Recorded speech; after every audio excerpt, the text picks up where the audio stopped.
হে hello viewers, আশা করছি সবাই ভালো আছেন। আজ আমি আপনাদের জন্য ভীষণই সুন্দর একটি চাইনিজ ড্রামার গল্প নিয়ে এসেছি। আর এই ড্রামাটির নাম হলো স্প্রিং ফিভার। ড্রামাটা আমার ভীষণ ভালো লেগেছে। ইউনিক একটা প্লটের ড্রামা, যেখানে আমরা দেখব স্বামী সন্তান থাকার পরেও একটি মেয়ে একটা অবিবাহিত জেনারেলের প্রেমে পড়ে। আপনারা হয়তো আমার কণ্ঠ শুনেই বুঝতে পারছেন যে আমার অনেকদিন থেকে গলা ব্যথা, সর্দি, জ্বর এসব কিছু থাকার কারণে কণ্ঠ একটু অন্যরকম শোনাচ্ছে। তো এইটা ক্ষমা সুন্দর দৃষ্টিতে দেখবেন। তো চলুন কথা না বাড়িয়ে এবার গল্প শুরু করা যাক। গল্পের শুরুতেই আমাদের একটি মেয়েকে দেখানো হয়, যে একটি মন্দিরে এসেছিল। সে এখানে একটা ল্যাম্প জ্বালিয়ে বলছিল, 6 বছর বয়সেই আমার পুরো পরিবারকে শেষ করে দেওয়া হয়েছিল। আমাকেও ক্রিমিনাল বানানো হয়েছিল, কিন্তু কোনো রকমে আমি বেঁচে গিয়েছিলাম। আর লু ফ্যামিলি আমাকে অ্যাডাপ্ট করে নিয়েছিল। লু ফ্যামিলির ইয়ং মাস্টারের সঙ্গে আমার বিয়ে হয়, যদিও আমি তার কনকিউবাইন ছিলাম। এবং তার একটা প্রধান স্ত্রীও আছে, যার নাম হলো জিং জি। আমার একটা ছোট মেয়ে আছে, যার নাম হলো জিন। আমার স্বামীর নাম শি আন। আমার স্বামী আমাকে অনেক ভালোবাসে, কিন্তু আমার স্বামীর প্রধান স্ত্রী জিং জি এখন প্রেগনেন্ট। কয়েকদিনের ভিতরেই হয়তো তার সন্তান হবে। আমি এখানে শুধু এটাই বলতে এসেছি যেন আমার স্বামীর ওই স্ত্রীর সন্তান খুব ভালোভাবেই ডেলিভারি হয়। আর হ্যাঁ, আমার নাম হলো চিংলান। গত 49 দিন হয়ে গেল আমি আমার বাড়িতে ফিরে যাইনি। দেবীমা যেন আমার এই মনস্কামনা পূর্ণ করে। ঠিক তখনই আমরা 3জন লোককে দেখতে পাই, যার ভিতরে একজন মহিলা ছিল। আর এই মহিলা হলো ওই যে প্রধান স্ত্রী জিংজি, তার মেইড। সে এসে 2জনকে ভাড়া করে বলছিল যেভাবেই হোক চিংলানকে গিয়ে আজকে মেরে ফেলো। এরপরে চিংলান যখন এখান থেকে ওই ল্যাম্প জ্বালিয়ে ফিরে যাচ্ছিল, ঠিক তখনই ওর সামনে 2জন লোক এসে দাঁড়ায়। প্রথমে একজন এসেছিল এবং সেই লোক চিংলানকে দেখা মাত্র তার প্রতি লোলুপ দৃষ্টিতে তাকিয়ে থাকে। চিংলান যখন অন্যদিকে ফিরে যায়, তখন আরও একজন লোক তার দিকে এগিয়ে আসতে থাকে। এখানেই সিন কাট হয় আর পরদিন সকালের দৃশ্য দেখানো হয়। আমাদের এবার লু ফ্যামিলি দেখানো হয়, মানে চিংলানের শ্বশুর বাড়ি। এটা হলো ওর শাশুড়ি। ওর শ্বশুর বেঁচে নেই, তো ওই শাশুড়ির সঙ্গে দেখা করতে এসেছিল জিংজির বাবা। জিংজির বাবার নাম হলো শিয়া। সেই লোক আবার একজন গভর্নর। আর এবার আমাদের সেই প্রধান স্ত্রী জিংজিকে দেখানো হয়। জিংজি প্রেগনেন্ট ছিল, কিন্তু আজকে তার মিসক্যারেজ হয়ে গিয়েছে। তখনই কিছু লোকজন ধরে আনছিল চিংলানকে আর বলছিল, তোমার জন্যই আমাদের ম্যাডামের মিসক্যারেজ হয়েছে। এর কোনো কিছুই বুঝতে পারে না চিংলান যে কেন তার জন্য এরকমটা হবে। ওই মহিলা তখন ওকে বলে, তুমি গতকাল রাত্রে মন্দিরে গিয়েছিলে ওখানে প্রদীপ জ্বালাতে, কিন্তু তুমি দেবীমার কাছে প্রার্থনা করেছো যেন আমাদের ম্যাডামের সন্তানটা ভালোভাবে পৃথিবীতে না আসে, আর সেজন্য ওর মিসক্যারেজ হয়েছে। ঠিক তখনই আমাদের চিংলানের স্বামীকে দেখানো হয়, যার নাম হলো শিয়ান। শিয়ান এখানে আসার পরপরই ওর প্রধান স্ত্রী বলে, বাহ, তোমার স্ত্রী এত বেশি একটা অপরাধ করলো, তারপরেও তুমি তার হাত ধরে বসে আছো। শিয়ান তখন বলে, কেন, কি হয়েছে? জিংজি তখন বলে, তুমি জানো না তোমার স্ত্রী গতকাল রাত্রে অন্য একটা লোকের সঙ্গে পরকীয়া করতে গিয়ে ধরা পড়েছে, আর সেজন্য তো ওকে এখানে নিয়ে আসা হয়েছে। সে দেবীর সামনেই অন্য একটা লোককে জড়িয়ে ধরেছিল, এবং সে নাকি আমার যাতে মিসক্যারেজ হয় তার জন্য দোয়াও করছিল। সেজন্যই তো আজকে ওকে ধরে এখানে নিয়ে আসা হয়েছে। কিন্তু শিয়ান তখন বলে, এটা আমি বিশ্বাস করি না। ঠিক সাথে সাথেই একটা লোককে হাজির করা হয়। সেই ছেলেটি এসে চিংলানকে বলে, লান, তোমার কি মনে পড়ছে না গতকাল রাত্রে মন্দিরের সামনে তুমি আমাকে জড়িয়ে ধরেছিলে? চিংলান তখন চিৎকার করে বলে, এসব সব বানোয়াট কথা। এই লোকটিকে আমি চিনিও না, আমি কোনোদিন তাকে দেখিনি। জিংজি তখন বলে, তোমার এইসব পাপের জন্যই আজকে আমি সাফার করছি। এরপরে জিংজি ও স্বামীর সামনে আসে আর নিজের গায়ে যে রোগটা ছিল সেটা খুলে ফেলে। দেখা যায় ওর জামার নিচের অংশ রক্তে চুবে আছে, অর্থাৎ তার মিসক্যারেজ যে হয়ে গিয়েছে তার নমুনা এটা। শিয়ান তখন অবাক হয়ে বলে, এটা কিভাবে হলো? ওর স্ত্রী তখন বলে, তুমি তো কিছুই জানো না। যে রক্ত ও ঝরিয়েছে, আমিও চাই সেই রক্ত তুমি ওর দেহ থেকে ঝরাও। শিয়ান তখনও বিশ্বাস করছিল না যে এ সব কিছুর পিছনে চিংলান দায়ী। চিংলানের একটা ল্যাম্প জ্বালানো না জ্বালানোতে যে কারো মিসক্যারেজ হয়ে যাবে, এটা তো বোধগম্য হচ্ছে না ওর। শিয়ানকে তখন একটা ছুরি দেয় ও আর বলে, এটা দিয়ে তোমার স্ত্রীকে আঘাত করো। এবার মিস্টার শিয়া এটা দেখছিল বসে বসে, এবং তারা সবাই মিলে চাচ্ছিল যেভাবেই হোক চিংলানকে অপদস্থ করতে। শিয়ান তখন চিংলানকে ওখান থেকে নিয়ে চলে আসে আর বলে, বিকালে এটা নিয়ে আবার আলোচনা হবে। হ্যালো ভিউয়ার্স, আজ আমি আপনাদের সাথে একটি আকর্ষণীয় আন্তর্জাতিক প্ল্যাটফর্ম শেয়ার করতে চাই যেখানে আপনারা ক্রিকেট, ফুটবল এবং টেনিস লাইভ উপভোগ করতে পারবেন। এবং যদি আপনারা ভবিষ্যৎবাণী করতে ভালোবাসেন তাহলে আইফোন ল্যাপটপের মতো পুরস্কার, এমনকি নগদ পুরস্কারও জেতার সুযোগ পাবেন। এখানে crack, crystal, under and over 20 on এবং আরও অনেক আকর্ষণীয় গেম পাবেন।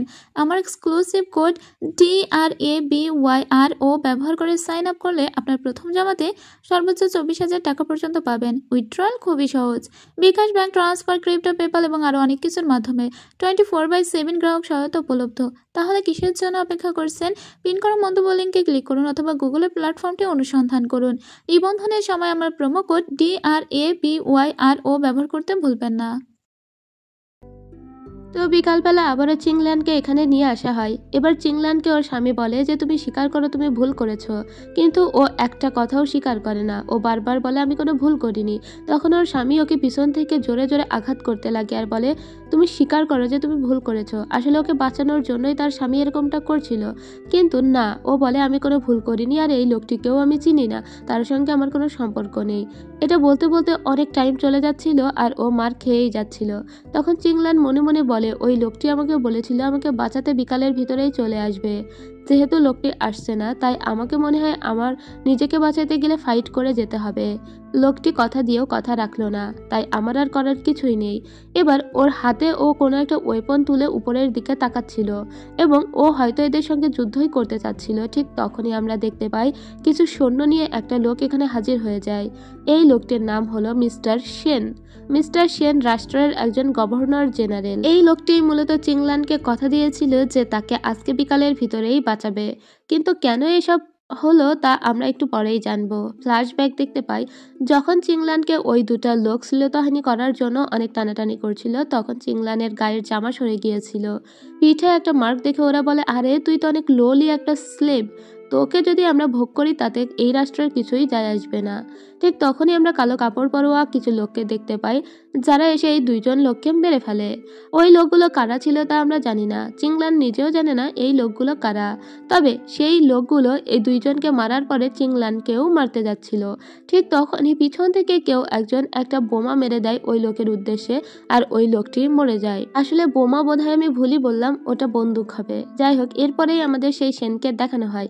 সেনকে মারার জন্যই কালো কাপড় পরুয়া ওই লোকগুলো এসেছিল আর সেনই ওদের টার্গেট ছিল, কিন্তু মাঝখানে এই মেয়েটি চলে আসায় ওরা মেয়েটিকেও মারতে চাইছিল। যাই হোক, কিছুক্ষণের ভিতরে সেন ওদের সবাইকেই মেরে ফেলে, কিন্তু সেন দেখি ইনজুর্ড হয়ে যাচ্ছিল, কারণ সেনের শরীরে লাভ পয়জন নামের একটা পয়জন আছে।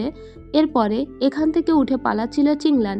চিংল্যান যখনই পালাচ্ছিল সেন ওকে পিছন থেকে ডাক দিয়ে বলে থামো, যদি তুমি বাঁচতে চাও তাহলে আমার কথা মতো কাজ করো। এটা বলে ওর দিকেও বন্দুক তাক করে দাঁড়িয়ে থাকে। এখন চিংল্যানের আর করার কিছুই নেই সেনের সঙ্গে যাওয়া ছাড়া। তো সেন ওকে নিজের কটেজে নিয়ে আসে আর বলে আমার দেহের ভিতরে লাভ পয়জন আছে এবং সেটা আমাকে এফেক্ট করছে, তাই তুমি আমার দেহ থেকে সেই লাভ পয়জন শুষে নিয়ে বের করে ফেলবে আর আমাকে বাঁচাবে। কিন্তু এটা করতে নারাজ ছিল চিংল্যান আর বলে আমি বিবাহিত, আমি অন্য পুরুষকে স্পর্শ করব না। তখন ওর দিকে বন্দুক তাক করে আবারও সেন বলে তুমি একটা লোলি স্লেভ, আর আমি কিন্তু সেটা দেখেছিলাম, তোমার পিঠে একটা মার্কও আছে। তোমার পুরো পরিবারকে শেষ করে দেওয়ার পরেও তোমাকে বাঁচিয়ে রাখা কেন হয়েছে এটাই তো বুঝতে পারছি না। আর তোমাকে লু ফ্যামিলি টার্গেট করছে, তো আমি সমস্ত কিছুই কিন্তু জানি। তুমি মৃত্যু থেকে বেঁচে ফেরা একজন আসামি, কিন্তু কেন, তোমার পিছনের কাহিনী কি, সেসব যদি আমাকে উদ্ঘাটন করতে বাধ্য করো তাহলে আমি করব, আর যদি তুমি মনে করো যে না আমি কিছু উদ্ঘাটন না করি তাহলে আমাকে বাঁচাও। চিংল্যান বুঝতে পারে যে এই লোকটি অনেক ধুরন্ধর একটি লোক, তাই চিংল্যান ওকে বলে ঠিক আছে, আমি আপনার শরীর থেকে আপনার লাভ পয়জন বের করে নিব। এরপরে আস্তে আস্তে ওর কাছাকাছি আসে। ততক্ষণে নিজের গায়ের জামাটা খুলে ফেলেছিল সেন। এরপরে ওর পিঠ থেকে লাভ পয়জন যখনই বের করে ফেলে অল্প একটু, ঠিক তখনই সেন অজ্ঞান হয়ে যায়। কিন্তু সেনের এই অজ্ঞান হওয়ার কারণ ও বুঝতে পারে না, তাই চিংল্যান ওর কাছাকাছি এসে বলে কি হলো, এ কি মরে গেল নাকি, আমি তো কিছুই করিনি, এ কোন বিপদে পড়লাম রে বাবা। এই বলে সেনকে বারবার ডাকতে থাকলে সেন ওর দিকে তাকায় আর ওকে ঘোলাটে অবস্থায় দেখতে পেয়ে ওকে পাল্টা নিচে ফেলে দেয়। তার মানে ওর ভিতরে যেহেতু লাভ পয়জন আছে তাই এটা ওকে এফেক্ট করছে এবং ওর ভিতরে এক ধরনের আসক্তির সৃষ্টি করছে, আর যার জন্য সামনে একটা মেয়ে দেখার কারণে ও ওই মেয়েটিকে ভোগ করতে চাইছিল। কিন্তু তখনই ওর আঘাতে খামচে দিয়ে দেয় চিংল্যান আর বলে তুমি আমাকে স্পর্শ করতে পারবে না। এটা বলেও যখন উঠে চলে আসছিল ওকে পুনরায় সেন আবারও চেপে ধরে এবং ওকে বেডে নামিয়ে দেয়। এরপরে সিন আমাদের ওইভাবে দেখানো হয় না, তবে আমরা একটা সুন্দর ছোট্ট ফ্ল্যাশব্যাক দেখতে পাই, যেখানে দেখতে পাই সেন এটা কল্পনা করছিল যে গত রাত থেকে ঠিক কি হয়েছে। গত রাত্রে যখন ও আবারও পেটে নামিয়ে দিয়েছিল চিংলানকে, তখনও চিংলানকে কিস করেছিল। সাথে সাথেই সকালবেলা ওর ঘুম ভেঙে যায় এবং দেখা যায় যে ওকে সুন্দর পোশাক পরানো হয়েছে এবং ও এখন সুস্থ আছে। আর ওর সঙ্গে দেখা করতে ওর পার্সোনাল গার্ডও এসেছে। তো এখানে আমরা বসে থাকতে দেখি চিংলানকেও। গার্ড বলে, এই মেয়েটিকে আমি যখন গতকাল রাত্রে এসেছিলাম এই মেয়েটি চিৎকার করছিল, তাই তাকে না মেরে বাঁচিয়ে রেখেছি। সেন তখন বলে, এই মেয়েটিকে গতকাল রাত্রে আমি টেম্পলে দেখেছিলাম। টেম্পলে কালকে কারা জানি আমাকে হত্যা করতে এসেছিল। তুমি কি দেখেছো তাদের ভিতরে কেউ কি বেঁচে আছে? তখন পার্সোনাল গার্ড বলে, তাদের ভিতরে সবাই মরে গিয়েছে, আপনি সবাইকেই মেরে ফেলেছেন, তবে একজন বেঁচে ছিল। আমি ভেবেছিলাম তার কাছ থেকেই সমস্তটা শুনবো, কিন্তু পরে সে নিজেই সুইসাইড করে নিয়েছে আর সেজন্য আমি কোনো কিছুই জানতে পারিনি। তবে একটা ট্যাটু দেখতে পেয়েছিলাম তার হাতে। এবার ওই ট্যাটুটা যখন দেখানো হয়েছিল সেনকে, সেন বলে, এখন খুঁজে বের করো যে এই ট্যাটুটা ঠিক কোথায় দেখেছো এবং এই ট্যাটুর মাধ্যমে আমরা কোনো কিছু জানতে পারি কিনা, কারণ এটা যদি জানতে পারি তাহলে পুরাতন অনেক কিছুই জানতে পারবো। এবার এই ট্যাটুটা দেখার সাথে সাথেই কিছু একটা মনে পড়ে যায় চিংলানের। যাই হোক, এবার চিংলান তো ওখানে চুপ করে বসেছিল। সেন বলে, এই মেয়েটিকে এখন কি করবে? এই মেয়েটিকে বরং মেরে ফেলো, এ তো আমাদের কোনো কাজে লাগবে না, তাই একে বাঁচিয়ে রেখেও কোনো লাভ হবে না। তো যখনই ওকে মারতেই যাচ্ছিল ওর গার্ড, ঠিক তখনই ভয় পেয়ে গিয়েছিল চিংলান, কারণ চিংলান বাঁচার জন্য এত কিছু করলো আর শেষে কিনা মরে যাবে, এটা তো হতেই পারে না। চিংলান তখন বলে, না আমাকে মারবেন না, আপনারা যে ট্যাটু নিয়ে কথা বলছেন এই ট্যাটু সম্পর্কে আমি জানি, কারণ এই ট্যাটু আমি দেখেছিলাম। আপনি যদি আমাকে মেরে ফেলেন তাহলে কখনোই সেটা জানতে পারবেন না। সাথে সাথে ওর গলা চেপে ধরে সেন আর বলে, তুমি কি আমার সঙ্গে সওদা করছো নাকি? আমাকে থ্রেট দিচ্ছ? চিংলান তখন বলে, আমি আপনাকে থ্রেট দিচ্ছি না, আমি তো শুধু আপনাকে এটা বললাম, আপনি যেটা জানতে চান সেটা আমি খুব ভালো করে জানি, তবে আপনি যদি আমার একটু উপকার করেন তবেই আমি সেটা আপনাকে জানাবো। আর সেটা হলো আমার ফ্যামিলি থেকে আমাকে বাঁচাতে হবে। লু ফ্যামিলির লোকজন আমাকে ফাঁসানোর চেষ্টা করছে, তাই ওকে কথা দিয়েছিল সেন যে বিকালের ভিতরে ওকে বাঁচাতে আসবে। সেন এখানে এসেছে অন্য একটা পারপোজে। ও এখানে বলতে এসেছে ওর মায়ের মৃত্যু হয়েছিল এখান থেকে অনেক বছর আগে এবং ওর মা এই ফ্যামিলির মেয়ে ছিল, সেজন্য ও এখানে শ্রদ্ধা জ্ঞাপন করতেই এসেছে। কিন্তু এটাও বলতে এসেছে যে গতকাল টেম্পলে ওকে কিছু লোক অনেক বেশি ইনজোর্ড করার চেষ্টা করছিল আর ও সবাইকেই মেরে ফেলেছে, তবে ওই মন্দিরে এই মেয়েটিকেও ও দেখেছিল। সেন বলে, এই মেয়েটিকে আঘাত কেন করা হচ্ছে, কি করেছে সে? তখন শিয়ান বলে, তাকে অন্য ছেলের সঙ্গে নাকি দেখা গিয়েছে, সেজন্যই তাকে মারা হচ্ছে। এই কথা শুনে সেন বলে, তাকে অন্য ছেলের সঙ্গে দেখা গিয়েছে, তাই নাকি? কই, মন্দিরে কালকে আমি যখন দেখেছিলাম তাকে তো অন্য কারোর সঙ্গেই দেখিনি। তখন যে ছেলেটিকে সাজিয়ে আনা হয়েছিল, মানে ওই যে ওকে জড়িয়ে ধরেছিল, এরকম একটা কথা উঠেছে। ওই ছেলের দিকে তাকিয়ে সেন বলে, ও আচ্ছা, তো তুমি তাকে জড়িয়ে ধরে রেখেছিলে, কিন্তু কই গতকাল মন্দিরে তোমাকে তো দেখিনি, কারণ ওখানে যে বা যারা ছিল তাদের সবাইকেই আমি মেরে ফেলেছি, একমাত্র এই মেয়েটিকে ছাড়া। তুমি ওখানে থাকলে নিশ্চয় আজকে তুমিও লাশ হয়ে যেতে। তো তুমি যদি লাশ হতেও চাও তা এখনো আমার একটা বক্স খালি আছে, তোমার মাথাটা কেটে সেখানে রেখে দিব। তখন ওই ছেলেটি ভয় পেয়ে যায় আর বলে, আমাকে এখানে টাকা দিয়ে সাজিয়ে আনা হয়েছে, চিংলানের সাথে আমার কোনো ধরনের সম্পর্ক নেই আর মন্দিরেও আমাদের দেখা হয়নি, আসলে ওকে জিংজিই সাজিয়ে নিয়ে এসেছে। ওই লোকটি যখন আরো বেশি কথা বলেই দিতে যাবে, ঠিক তখনই ওই লোকটিকে মেরে অজ্ঞান করে ফেলা হয় এবং ওই লোকটি আর বেশি কিছু বলতেই পারে না। যেহেতু তাকে টাকা দিয়ে নিয়ে আসা হয়েছে এটা কিন্তু জিংজের বাবাও জানে, তাই জিংজের বাবা তার মেয়েকে চুপ করিয়ে দেয়। এবার সমস্ত কিছু প্রমাণ হয়ে গিয়েছে। চিংলান তখন বলে, আমার বিরুদ্ধে আরো অ্যালিগেশন আছে মাস্টার। আমার স্বামীর প্রধান স্ত্রী বলছে আমি নাকি মন্দিরে আলো জ্বালাইনি, সেজন্য তার মিসক্যারেজ হয়ে গিয়েছে, কিন্তু আমি আলো জ্বালাতেই গিয়েছিলাম আর আমি আলো জ্বালিয়েছিলাম আর বলেছিলাম যাতে তার একটা সুন্দর নর্মাল ডেলিভারি হয়, কিন্তু এখন আমাকেই উল্টো দোষারোপ করা হচ্ছে। এই কথা শুনে সেন বলে, এটা পুরোপুরি ননসেন্স। প্রথমত তুমি মন্দিরে কাউকে জড়িয়ে ধরে রাখোনি এবং দ্বিতীয়ত তুমি মন্দিরে আলো জ্বালিয়েছিলে, কিন্তু আলো জ্বালানো এবং না জ্বালানোতে কিছুই যায় আসে না। এর জন্য একটা মেয়ের মিসক্যারেজ হয়ে যাবে, এটা পুরো একটা ননসেন্স ছাড়া কিছুই নয়। আর যদি সত্যি সত্যি তোমার কারণেই হয়ে থাকে তাহলে এক্ষুনি তো তার জরায়ু পরীক্ষা করলেই সেটা পাওয়া যাবে যে ওর বাচ্চাটা ঠিক কখন মিসক্যারেজ হয়েছে। ঠিক আছে, আজকে যেহেতু আমি এখানে এসেছি তাহলে আমি এর শেষ দেখে ছাড়বো। চিংলানের দাদি শাশুড়িকে দেখতে পায়, তার মেড সার্ভেন্ট তার দাদি শাশুড়ির সাথে সমস্ত কথাই বলছিল, চিংলানের সাথে কি হয়েছে, আবার সেনও যে ফিরে এসেছে সেই সব কথা। এবার আমরা জিংজিকে দেখতে পাই। জিংজির এখনো পর্যন্ত ক্ষোভ চিংলানের উপরে, যেভাবেই হোক চিংলানকেই যেন ওর মারতেই হবে, এরকম একটা ইন্টেনশন নিয়েই ও বসে আছে। যদিও এতক্ষণে প্রমাণ হয়ে গিয়েছিল যে চিংলান কোনো অপরাধ করেনি, তাছাড়া ওই মন্দিরে কোনো পুরুষের সঙ্গেও ওকে দেখা যায়নি। আর এখানে সেন যেহেতু ছিল, সেন এটা পুরোটাই সুন্দরভাবে প্রমাণ করে ওখান থেকে বের হয়ে চলে আসে। এরপরে সেন এসেছিল নিজের কটেজে, ও এখানকার ইয়ং লর্ড, আবার একই সঙ্গে এই রাষ্ট্রের গভর্নর জেনারেলও। যাই হোক, এরপরে আমরা চিংলানের শাশুড়িকে দেখতে পাই। চিংলানের শাশুড়ি যখন জিংজির ঘরের দিকে যাচ্ছিল, ঠিক তখনই সে দেখতে পায় একজন ডক্টরকে জিংজি অনেক মারধর করে বাইরে বের করে দিচ্ছে। তখনই চিংলানের শাশুড়ি ওই ডক্টরকে জিজ্ঞেস করে কি হয়েছে। ডক্টর তখন বলে জিংজির মিসক্যারেজ তো আরো আগেই হয়েছে, তার বাচ্চা মূলত একটা ওষুধের কারণে মারা গিয়েছে। ওই ওষুধটা অনেক সময় অনেকভাবে কাজ করে, যেমন ওটা অনেক সময় একটু ডেট পিছিয়ে দেওয়ার জন্য কাজ করে, আবার অনেক সময় ওটা মিসক্যারেজও ঘটাতে পারে। আমার মনে হয় জিংজির উপর এই ওষুধ কেউ একটা অ্যাপ্লাই করেছিল। আচ্ছা, আপনাদের কি এমন কোনো রীতি আছে যে আপনাদের পরিবারে নির্দিষ্ট কোনো তারিখে আপনারা সন্তানের জন্মদান করতে চান? এখানে চিংলানের শাশুড়ি তখন বলে হ্যাঁ, এমন রীতি তো আছেই। আমার মৃত হাজবেন্ডের জন্মদিন কিছুদিন পরেই। আমার স্বামী তো মারা গিয়েছে, তাই তার জন্মদিবসের দিনেই আমরা চেয়েছিলাম যাতে শিয়ানের ছেলের জন্ম হয়, সেজন্যই তাকে ঔষধ দেওয়া হয়েছিল। মূলত তার দাদি শাশুড়ি এটা পছন্দ করে, সে কারণেই তাকে ঔষধটা দেওয়া হয়েছিল।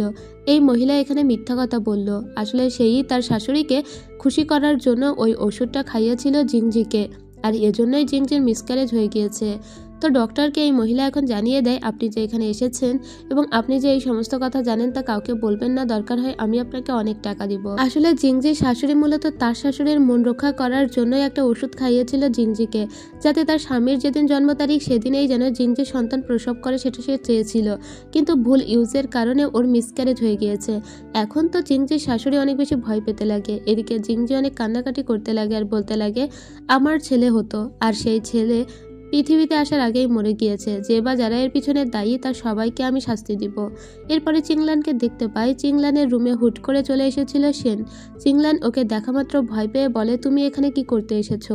সেন বলে তোমার পিঠের অবস্থা দেখেছো, সেখানে ঔষধ লাগাতে হবে না, আপাতত এই ঔষধটা খাও। কিন্তু সেই ঔষধটা ফেলে দেয় ও, আর বলে যে আপনি না জানতে চেয়েছিলেন যে আমি কোথায় ওই ট্যাটুটা দেখেছিলাম, তো আমি আপনাকে বলছি, আসলে আমি একদিন সবজি কিনতে গিয়েছিলাম আর ওখানে কিছু গুন্ডা টাইপের লোক এসে একটা লোককে অনেক মারধর করছিল এবং তাকে মেরেই ফেলেছিল, আর সেই লোকগুলোর হাতেই আমি ওই ট্যাটু দেখেছিলাম। চিংলান জায়গাটার নামও বলে দেয় আর সেনকে বলে এবার আপনি এখান থেকে চলে যান, আমি চাই না আপনি আমাকে টাচ পর্যন্ত করেন। সেন তখন বলে আগে যেটা হয়েছে, মানে আগের দিন রাতে যেটা হয়েছে সেটা আর হবে না, সেদিন তো আমি অসুস্থ ছিলাম এবং আমি একটা পয়জন দ্বারা আক্রান্ত ছিলাম, কিন্তু আজকে তোমার যেই অবস্থা সেটা তো তোমার স্বামীর কারণে হয়েছে। এবার ওর দিকে একটা বন্দুক তুলে ধরে চিংলান আর বলে তুমি এখান থেকে যাবে নাকি আমি তোমাকে মেরে ফেলে দিব। এবার ওর ওই বন্দুকের দিকে আস্তে করে এগিয়ে আসে সেন আর বলে তুমি সত্যি আমাকে মারতে চাও নাকি এখান থেকে পালাতে চাও, সেটা আমাকে বলো। তোমার স্বামীর জন্য আজকে তোমার এই অবস্থা, তুমি চাও না এখান থেকে চলে যেতে? এখানে কেন পড়ে আছো, কিসের জন্য? অর্থ সম্পত্তির জন্য নাকি তোমার ওই অর্থহীন স্বামীর জন্য, সেটা আমাকে বলো। নাকি তুমি অর্থর লোভে এখান থেকে যেতে পারছো না? ওরা যখন এই সমস্ত কথা বলছিল ঠিক তখনই চিংলানের স্বামী বাইরে থেকে জোরে জোরে চিংলান বলতে বলতে এদিকেই আসছিল। চিংলানের স্বামীর হাতে কিছু পার্ল পাউডার আমরা দেখতে পাই, যেটা সে এদিকে চিংলানকে ডাকতে ডাকতেই নিয়ে আসছিল।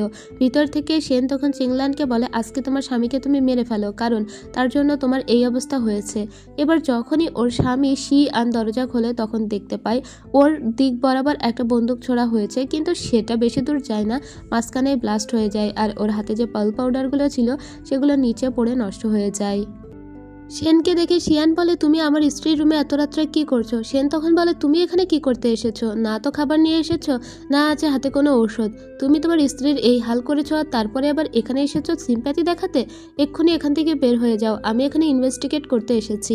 এটা বলে শিয়ানকে বাইরে বের করে দিলে শিয়ান বাইরে বের হয়ে এসে ভাবে আমি আমার স্ত্রীর রুমে এসেছি, সে আমার উপর জোর জবরদস্তি করার কে? এটা বলে আবারও রুমের দিকে যখন ফিরে আসছিল ঠিক তখনই সেন ওকে আবারও বলে আবার এসেছো, দরজা বন্ধ করে চলে যাও। সাথে সাথে ও দরজা বন্ধ করে বাইরে চলে যায়। এবার এখানে বেশ লজ্জায় পড়ে গিয়েছিল চিংলান, কারণ তার স্বামীর এখানে কোনো আধিপত্যই খাটলো না। চিংলান যখন এখান থেকে বাইরে বের হতে যাচ্ছিল সেন তখন ওকে বলে তোমার যেই অবস্থা, তোমার এখানে যদি মলম না লাগানো হয় তোমার কি অবস্থা হবে ভাবছো? ঠিক তখনই জিন এদিকে মা মা বলে ডাকতে ডাকতে আসতে লাগে। আসলে এটা চিংলানের মেয়ে। চিংলানের মেয়ে ওকে মাও পর্যন্ত বলতে পারতো না, মূলত ম্যাডাম ম্যাডাম বলতে বলতে আসে। আসলে চিংলান এই দেশের যে নাগরিক তার কোনো সনদপত্র ওর কাছে নেই, আর সেজন্য ওর মেয়ে ওকে মা পর্যন্তও ডাকতে পারে না। যাই হোক, ওরা যখন বাহিরে আসে সেন তখন দরজার আড়ালে লুকিয়েছিল। সেন ওই বাচ্চার মেয়েটিকে ভয় দেখাতে চায় না বলে ওর সামনে যায় না, বরং ঘর থেকে বসে মা মেয়ের কথোপকথন শুনতে থাকে আর নিজের মনে মনেই ভাবতে লাগে যে এখান থেকে চিংলান শুধু এই একটি কারণেই বের হচ্ছে না, সেটা না তার স্বামী আর না অর্থ সম্পদ, সেটা হচ্ছে জিন। ও জিনকে ভালো রাখতে চায় বিধায় এই পরিবার থেকে পালাচ্ছে না, নাহলে অনেক আগে এখান থেকে হয়তো চলে যেত। যাই হোক, পরের দিনের দৃশ্য দেখতে পাই, আমরা জিংজিকে দেখতে পাই। সে তার স্বামী শিয়ানকে ডেকে পাঠিয়েছিল এবং বলছিল তোমার মাকে এবার কিভাবে বাঁচাবে সেটা আমি দেখতে চাই। শিয়ান তখন বলে কেন, আমার মা কি করেছে? ওর স্ত্রী তখন বলে তোমার মাকেই সেটা জিজ্ঞেস করো যে তোমার মা কি করেছে নাকি কি করেনি। ও তখন ওর মাকে জিজ্ঞেস করে যে মা তুমি কি এমন করেছো। ওর মা তখন শুধু একটাই কথা বলে, সেটা হলো আমাকে তুমি বাঁচাও। জিংজি তখন বলে তোমার বাবার মৃত্যুর পিছনে তোমার মাই দায়ী, তোমার মা ওষুধ দিয়ে তোমার বাবাকে মেরে ফেলেছিল, আর এই কথাটা তুমি জানতে পর্যন্ত না। যদি আমি আজকে এটা উদ্ধার করতে না পারতাম, আমি আমার বাবার বিভিন্ন কেস ইনভেস্টিগেশন ঘেটে ঘেটে জানতে পেরেছি যে তোমার মাই মূলত একটা পয়জন দিয়েছিল তোমার বাবাকে, এবং তোমার মা তোমার বাবাকে এই পৃথিবী থেকে সরিয়ে দিয়েছে। কারণটা এখন তিনিই বলুক। এবার ওর মা বলে আসলে তার মা তার স্বামীর অনেক অর্থ সম্পদ তার বাপের বাড়িতে পাঠাতো, আর এটা যখন তার স্বামী জানতে পেরেছিল তার স্বামী তাকে ডিভোর্স দিতে চেয়েছিল, কিন্তু শিয়ানের মা চায়নি ডিভোর্সটা হোক, কারণ এত অর্থ সম্পত্তি ছেড়ে সে যাবেটা কোথায়। আর সেজন্য সে এমন একটা ঔষধ নিয়ে এসেছিল যেটা তার স্বামীকে খাইয়ে দিয়েছিল যাতে তার স্বামী কিছুদিন বেড রিডেন হয়ে পড়ে থাকে, মানে শয্যাশয়ী। কিন্তু একসময় তার স্বামী মারা যায়, সে চায়নি একেবারে মেরে ফেলতে, কিন্তু মরে গিয়েছিল আর কি। এখন সে এই কথাগুলো স্বীকার করলে শিয়ান অবাক হয়ে বলে মা তুমি এত খারাপ, সেটা তো আমি জানতাম না। জিংজি এরপরে ওর শাশুড়ির গলা টিপে ধরে বলে শুধু এটাই নয়, আমার যে বাচ্চাটা নষ্ট হয়েছে সেটাও তোমার মায়ের কারণেই হয়েছে। সে তার শাশুড়ির মন রক্ষা করতে গিয়ে আমাকে এমন ডোজের একটা ওষুধ দিয়েছিল যাতে আমার বাচ্চা নষ্ট হয়েছে। এখন তুমি বলো তোমার মাকে কিভাবে বাঁচাবে? আমি তো তোমার মাকে কোনোভাবেই বাঁচিয়ে রাখবো না। এবার শিয়ান তো অবাক হয়ে যায় আর বলে আমি এখন কি করব? জিংজি তখন বলে তোমার হাতে একটা রাস্তা আছে, হয় তোমার আর চিংলানের মেয়ে জিনকে আমার হাতে তুলে দাও, আর না হলে আমি তোমার মাকে মেরে ফেলবো, কারণ তিনি এমন ওষুধ আমাকে খাইয়েছে যার জন্য আমি আর জীবনে কখনো কনসিভ করতে পারবো না। এদিকে আমরা সেন আর চিংলানকে দেখতে পাই। সেন সমস্ত কিছু আন্দাজ করছিল যে ওই রুমের ভিতরে কি কি হচ্ছে, তাই সেন সাবধান করে চিংলানকে আর বলে তুমি তোমার স্বামীকে অন্ধবিশ্বাস করো না, তার জন্যই তোমার ক্ষতিটা হবে। ঠিক তখনই ঘরের ভিতর থেকে শিয়ান বাইরে বের হয়ে আসে আর চিংলানের দিকে তাকিয়ে জোরে জোরে চিংলানকে ডেকে বলে আমাদের মেয়ে জিন পড়ে গিয়েছে। এই কথা শুনে বেশ ঘাবড়ে গিয়েছিল চিংলান আর বলে কোথায় পড়ে গিয়েছে? শিয়ান তখন বলে জিংজির রুমেই আছে ও এখন, তুমি চলো আমার সাথে। এই কথা শোনার সাথে সাথে জিংজির রুমে দৌড়ে চলে আসে চিংলান আর বলে জিন কোথায়? জিংজি তখন বলে আমার রুমে এত চিল্লাপাল্লা কিসের জন্য হচ্ছে? এবার ও এখানে এসে দেখে জিন কোথাও নেই। ও তখন বারবার জিজ্ঞেস করে যে শিয়ান জিন কোথায়? তুমি না বললে জিন এই রুমেই আছে, তাহলে আমি ওকে কোথাও দেখতে পাচ্ছি না কেন? শিয়ান তখন বলে তুমি একটু চিন্তা করো না, আমাদের মেয়ে জিন সেফ আছে, আমি এখানে তোমাকে ডেকে নিয়েছি কিছু একটা বলবো বলে। ঠিক তখন জিংজির হাত চেপে ধরে চিংলান বলে আমার মেয়ের যদি কিছু হয় তাহলে আমি তোমাকে ছাড়বো না, আমি তোমাকে অনেক টলারেট করেছি, তবে আমার মেয়ের সাথে খারাপ কিছু করলে তোমাকে আমি শেষ করে দিব। আর শিয়ানকে বলে আমার মেয়ের কাছে নিয়ে যাও। শিয়ান তখন এই রুমের দরজা বন্ধ করে দেয় আর বলে তোমার সাথে স্পেশাল কিছু কথা আছে। ঠিক তখন সিন কাট হয় আর আমরা দেখতে পাই সেনকে। সেন তার মায়ের মূর্তির সামনে, মানে মায়ের ট্যাবলেটের সামনে এসে বসে কাঁদছিল আর বলছিল মা আমি এতকাল জানতাম আমাকে জন্ম দিতে গিয়েই নাকি তুমি মরে গিয়েছিলে, কিন্তু আমার সেই ভুল ভেঙে গিয়েছে যখন ওই চিঠিটা আমি হাতে পেয়েছিলাম। আমি জানতে পেরেছি যে তোমার মৃত্যু অন্য কোনোভাবে হয়েছে, আর এর জন্য বাবাও আমাদেরকে ছেড়ে গিয়েছিল, আর আমি এর শেষটা দেখে ছাড়বো যে কে বা কারা তোমার মৃত্যুর জন্য দায়ী। এরপরে সিন আবারও সেই ঘরের ভিতরে আসে। শিয়ান এবার চিংলানকে বলে তোমাকে একটা ঔষধ খেতে হবে, এবং এইটা হচ্ছে একটা বন্ধাত্বের ওষুধ। এই ওষুধটা যদি খাওয়ানো হয় একবার চিংলানকে, সে আর কোনোদিন মা হতে পারবে না। কিন্তু এই ওষুধ কেন চিংলানকে খাওয়ানো হবে? চিংলান বলে আমি কি এমন অন্যায় করেছি, এই ওষুধ কেন আমি খাবো? গতকালও প্রমাণ হয়ে গিয়েছে যে আমি কোনো অন্যায় করিনি, তারপরেও তুমি আমাকে অবিশ্বাস করছো। শিয়ান বলে আমি তোমাকে অবিশ্বাস করছি না, কিন্তু এই ওষুধটা তোমাকে খেতেই হবে, তুমি যদি এই ওষুধটা না খাও তাহলে আমি আমার মাকে বাঁচাতে পারবো না। চিংলান বলে অন্য কারোর দায় কেন তোমরা আমার উপরে চাপিয়ে দিচ্ছ? সবসময় কেন আমাকেই তোমরা ডিসকার্ড করতে চাও? এবার ওকে জোর করে ধরা হয় আর ওর শাশুড়ি বলে এক্ষুনি ওষুধটা ওকে খাইয়ে দে। শিয়ান ওকে এটাও বলে এখন থেকে জিন জিংজির মেয়ে হয়েই বাঁচবে, তবে আমি তোমাকে আর জিনকে দুজনকেই প্রোটেক্ট করব, তুমি জিনের জন্য একদম চিন্তা করবে না, এই ওষুধটা শুধু খেয়ে নাও, আমাদের একটা মেয়ে তো আছে, আমাদের আর সন্তানের প্রয়োজন নেই। কিন্তু এই ওষুধটা কোনোভাবেই খেতে চাইছিল না চিংলান, তাও জোর করে ওর স্বামী ওকে এই ওষুধটা খাইয়ে দেয়। এরপরে যখন ওষুধ খাওয়া হয়ে যায় তখন চিংলান বলে তুমি না বললে যে আমাকে আর আমার মেয়েকে সবসময় প্রোটেক্ট করবে, তাহলে এভাবে আমাদের প্রোটেক্ট করছো, জোর করে এই ওষুধ খাইয়ে আমাকে ইনজুর্ড করে এভাবে আমাদের তুমি প্রোটেক্ট করছো। আমি সত্যিই তোমাকে ভালোবেসে ভুল করেছি, তোমাকে বিশ্বাস করে ভুল করেছি। এর সাথে সাথেই ওর রক্তবমি হতে শুরু করে দেয়। আসলে এটা কোনো বন্ধ্যাত্বের ঔষধ ছিল না, বরং এটা ছিল একটা বিষ, যেটা ইচ্ছে করেই খাইয়ে দিয়েছে জিংজি। জিংজি হাসতে লাগে আর বলতে লাগে ও আর বাঁচবে না, ও তো মরে গিয়েছে। শিয়ান তখন জিংজির গলা চেপে ধরে বলে যে তুমি না বললে ওটা বন্ধ্যাত্বের ঔষধ, তাহলে তুমি ওকে কি ওষুধ খাইয়েছো, এক্ষুনি ডক্টরকে ডাকো। জিংজি তখন বলে ডক্টরকে ডেকে মরবে নাকি, ওষুধ কি আমি খাইয়েছি, ওষুধ তো তুমি নিজের হাতে খাইয়েছো, আর ওটা যে বিষ ছিল সেটা তুমি জানতে না, সেটা তোমার দোষ, এখন তোমার স্ত্রী মরে গিয়েছে। সাথে সাথে শিয়ানের মনে পড়ে যে একসঙ্গে ও কত সময় কাটিয়েছে চিংলানের সঙ্গে, ও চিংলানকে মন থেকেই ভালোবাসতো, আর এতদিনে চিংলান ওকে ছেড়ে চলে যাচ্ছে, এটা ওর খুবই কষ্ট দেয়। এবং চিংলানকে ওরা শেষ পর্যন্ত কবরে দিয়ে আসে। ঠিক তখন আমরা একটা ছোট্ট করে দৃশ্য দেখতে পাই, যেখানে আমরা দেখি জিন অনেক কাঁদছে মা মা করে, আর কারা যেন ওকে এসে ধরে নিয়ে যাচ্ছে। তখন চিংলান বারবার বলছে ওকে ছেড়ে দাও, ও তো কোনো অপরাধ করেনি। আর সাথে সাথেই আমরা দেখি কফিনের ভিতর থেকে চিংলানের জ্ঞান ফিরে এসেছে, অর্থাৎ চিংলান মারা যায়নি। এই মুহূর্তে ওকে কবর দেওয়া হয়েছে ঠিকই, কিন্তু ও মরে যায়নি। কিন্তু ওকে এই কবর থেকে উঠতে পারবে, এখনো দম বন্ধ হয়ে যাচ্ছিল ওই কফিনের ভিতরে, যে হুট করে দেখা যায় কেউ একটা কফিনের মুখ সরিয়ে নিয়েছে আর ওর জ্ঞান ফিরে এসেছে। ও উপরে উঠে বসে আর চারিদিকে তাকিয়ে পিছন দিকে তাকিয়ে দেখে যে সেন ওকে তার দলবল সহ বাঁচাতে এসেছে। এবার সেনকেও জিজ্ঞেস করে তুমি এখানে, সেন ওকে বলে হ্যাঁ আমি জানতাম তুমি এখানেই থাকবে, তাই এখানে এসেছি। এই কথা শুনে এখান থেকে দ্রুত করে চলেই যাচ্ছিল চিংলান। সেন তখন বলে আমি তোমাকে বাঁচালাম আর ন্যূনতম একটা ধন্যবাদও ডিজার্ভ করি না। ও তখন সামনের দিকে তাকিয়ে বলে তুমি সমস্তটাই জানতে, তাহলে কি এখন আমার সঙ্গে মজা করতে এসেছো? সেন তখন বলে হ্যাঁ আমি জানতাম যে তোমাকে বিষ দেওয়া হয়েছিল এবং সেই বিষটা আমি সোয়াপ করে দিয়েছিলাম, মানে আমি পাল্টে দিয়েছিলাম। তুমি এমন কিছু খেয়েছিলে যাতে কয়েক ঘন্টার মাত্র ঘুম হয়েছে তোমার, এছাড়া কিছুই না। এবার ওর প্রতি আরো রেগে এখান থেকে চলেই যাচ্ছিল চিংলান আর বলে তুমি সবকিছু জানা সত্ত্বেও কেন আগে আমার সামনে এসে দাঁড়াওনি? সেন তখন বলে আগেই তোমাকে বলেছিলাম তুমি তোমার স্বামীকে অত বিশ্বাস করো না, কারণ তুমি স্টুপিড। এবার চিংলান অনেক কাঁদতে লাগে আর বলতে লাগে হ্যাঁ সত্যি আমি স্টুপিড, আমি আমার স্বামীকে ভালোবেসে ভুল করেছি, আর আমি এটাও বিশ্বাস করেছিলাম সে আমাকে আর আমার মেয়েকে প্রোটেক্ট করবে, যেটা আরো বড় ভুল। যেহেতু আমার ভুল ভেঙে গিয়েছে, তাহলে এবার আমি অন্যভাবে নিজের জীবনটাকে গড়ে নেওয়ার চেষ্টা করব। বারবার আমি আমার পরিবারকে ভালোবেসেছি, আমার স্বামীকে ভালোবেসেছি, আমি বিশ্বাস করেছিলাম আমাকে আর আমার মেয়েকে আমার স্বামী হয়তো সব সময় ভালো রাখবে, কিন্তু সেটা আলটিমেটলি হয়নি। আমার সাথে সব সময় খারাপটাই হয়েছে। যেহেতু আমার এবার দেয়ালে পিঠ ঠেকে গিয়েছে, তাই এবার আমি নিজের মতো করে উঠে দাঁড়াবো। যারা যারা আমার মেয়েকে ভালো থাকতে দিতে চায় না, আমাকে ভালো থাকতে দিতে চায় না, তাদের প্রত্যেককেই আমি দেখে নেব। তারা যে শাস্তি ডিজার্ভ করে সেই শাস্তিটাই আমি তাদেরকে দিব। আমি শুধু ফিরে যাচ্ছি আমার মেয়ের মুখ থেকে মা ডাক শোনার জন্য। এরপরে ওর নিজের গায়ে থাকা আগের ড্রেসটা ছুঁড়ে ফেলে দেয় আর সেটা আগুনে পুড়িয়ে দেয়। তারপরে ওর জন্য নতুন একটা কাপড় নিয়ে আসা হয়, আর সেই কাপড় পরেই মূলত ও শ্বশুরবাড়ির উদ্দেশ্যে ফিরতে থাকে।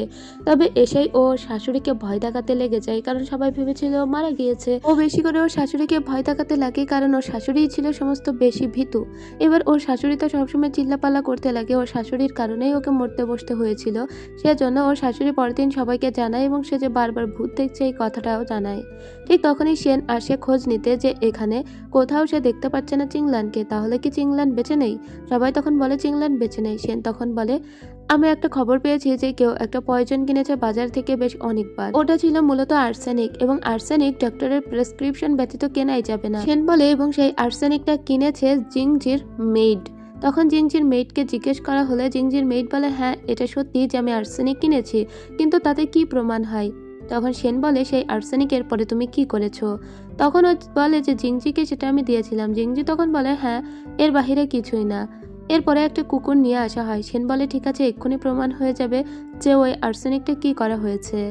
এবার ওই কুকুরের ঘ্রাণ শক্তি ছিল অনেক বেশি। কুকুর এখানেই শুকতে শুকতে মেঝেতে পেয়ে যায় আর্সেনিকের গন্ধ, ঠিক সেই জায়গাটায় যে জায়গাটায় রক্ত বমি করেছিল চিংলান। এবার এখানে যেহেতু শিয়ানের মা বসেছিল, শিয়ানের মা ভয় পেয়ে বলে দেয় যে এখানেই তো বমি করেছিল চিংলান, আর তারপরেই তো মরে গিয়েছিল।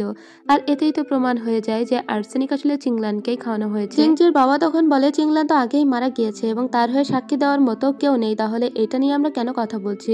ঠিক তখনই সামনের দিকে এগিয়ে আসে চিংলান আর বলে কে বলেছে সাক্ষী দেওয়ার মতো কেউ নেই, এখনো আমি তো বেঁচে আছি।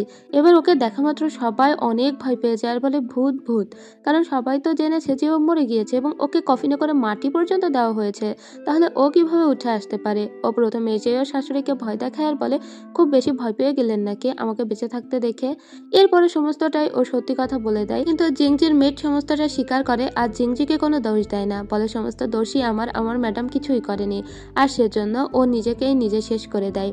শিয়ান এবার অবাক হয়ে যায় আর বলে জিংজির এত লয়াল একটা সার্ভেন্ট আছে তা সে কখনো কল্পনাতেও ভাবেনি।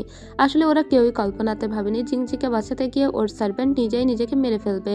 আর তাছাড়া এখানে জিংজির তো আর কোনো দোষ পাওয়া যাচ্ছে না, কারণ ঔষধটা তাকে জোর করে খাইয়েছিল শিয়ান নিজে, জিংজি তো কোনো কিছু করেনি। যাই হোক, এরপরে আমাদের জিনকে দেখানো হয়। জিনকে ওর এক আঙ্কেলের কাছে রেখে আসা হয়েছিল। জিন ওই আঙ্কেলের কাছে বেশ ভালোই আছে।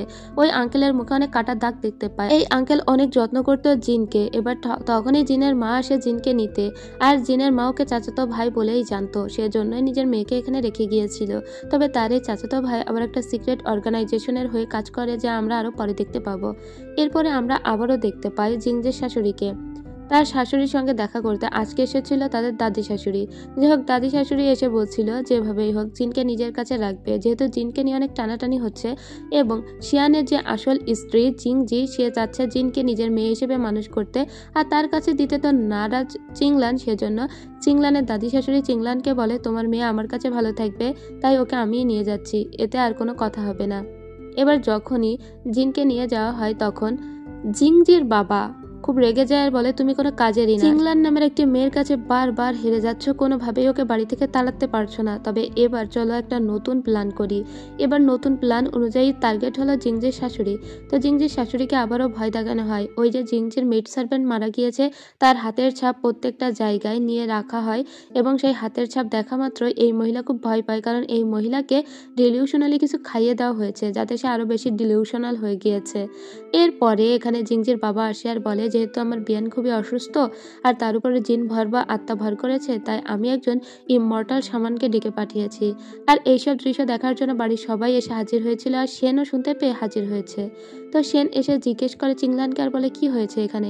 চিংলান ওকে বলে আমার শাশুড়ি নাকি ভয় পেয়েছে এবং তার উপরে নাকি খারাপ আত্মা ভর করেছে, তাই তাকে ঝাড়ানো হবে, তাই ওঝা ডেকে নিয়ে আসা হচ্ছে। এর বেশি তো আমি আর কিছুই জানি না, এখানে অপেক্ষা করি আর দেখি কে সেই ওঝা। কিছুক্ষণ পরেই একটা মোটা পরিষ্কার মহিলা এখানে আসে, যেই নাকি এখানকার ওঝা।